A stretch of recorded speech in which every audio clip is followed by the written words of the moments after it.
With coronavirus going on right now, we actually do have some options available to us for outdoor activities. One of those is one of the most celebrated hikes in Sasebo City, and that is the Yumihari Outlook. I have directions available from our Outdoor Adventure Center that I'll be following today. And I did bring my contact log book and my movement log, as well as some masks in case I bump into some people on the trail. It takes about 2.5 hours, and I'll be going right through the directions with you today to show you just how easy it is if you're trying to get off the base for a little bit of exercise by yourself or with your family and loved ones. So let's go ahead and get started.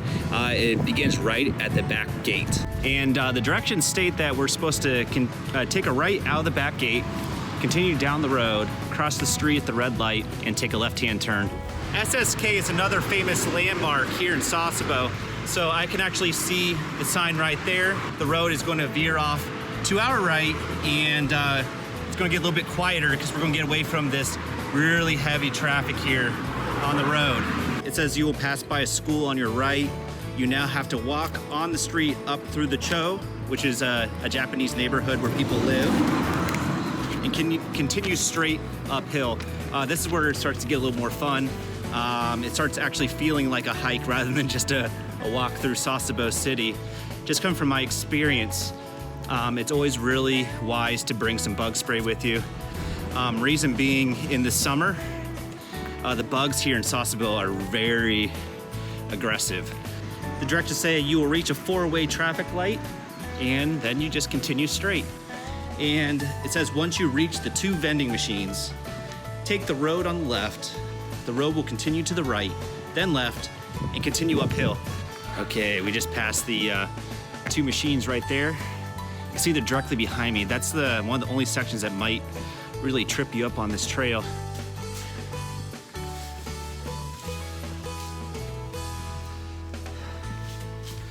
It says at the top of the hill, you will see a green bulletin board on a stone wall across the street. Take a left and continue down the street. You're gonna notice a bunch of little steps coming off the edge of the cliff here. Anybody that's been up this trail before, if they're looking for a shortcut, I'm just gonna let you know they don't exist.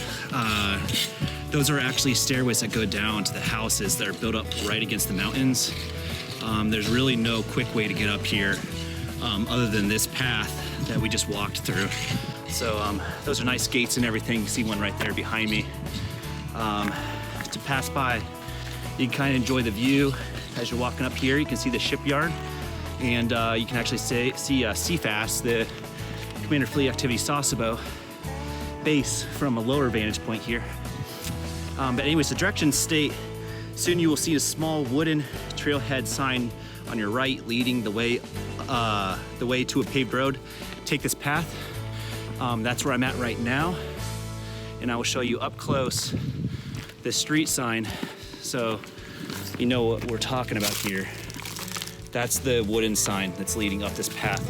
This path is right behind me. It's a small one. The road is right there. So this is actually kind of easy to miss. It's a small little path that leads up and into the mountains. So there's the street sign. So we're going back this way. This is what's leading to the real hike, as I consider it. I don't consider walks up through neighborhoods to be hikes very much at all. I like the outdoorsy stuff, open trails, fields, forests, and mountains. I go hiking to get away from people, not to walk through neighborhoods. So this is where it gets really fun. Let's continue forward to see what else we have in store for you. Lucky for me, the forest breeze hit me really fast. As soon as I got into the shade here, the air cooled off quickly. I'd say almost 10 degrees. A small breeze that just didn't exist before. Okay. So we passed the house. We continue on the path to the right. It says continue into what seems like a person's backyard. So you can actually see an outlook there. Can you imagine having that for your backyard? And we're gonna go up this path here. That's what they're talking about, where it looks like we're in someone's backyard. That's amazing. Follow the steps up until you come to a giant boulder. Take the path to the right of the boulder. These directions couldn't be made any more simple. This boulder is immediately past that house with the beautiful outlook. And you can see it right here behind me. It is definitely a giant boulder. I asked some hard questions once. I said, who made these directions? Because I don't know how you could possibly figure some of this stuff out on your own. And to my understanding, there was a Japanese worker in MLC that helped out the Navy and made a bunch of directions for us to go hiking that we can now enjoy. So we definitely had to owe some appreciation and some thanks to the Japanese forces and the helpers that work side by side with us on base, so that we have such beautiful stuff to look at and enjoy. And you can actually see some engravings here of people that have been along this trail, some Japanese people. So we're not the only ones who do it. Americans aren't the only ones who carve their name into trees and carve their name into stones. Whew, be careful. These steps are actually kind of steep and a little bit slippery. It says Mount Yumihari National Park. I want to live up here.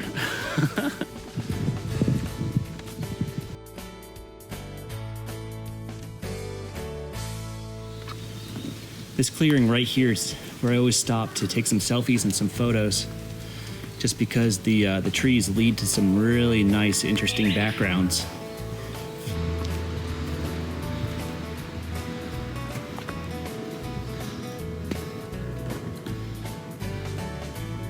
So that's the Yumihari Outlook. I went ahead and stopped. I had some lunch. I brought a sandwich up with me and enjoyed myself. Took some nice photos, got some video footage. And it is now 12:40. So I started at 10:30, it's 12:40. So that's 2 hours and 10 minutes just to go one way. So you can do the math there. It's probably going to be cut in half to return.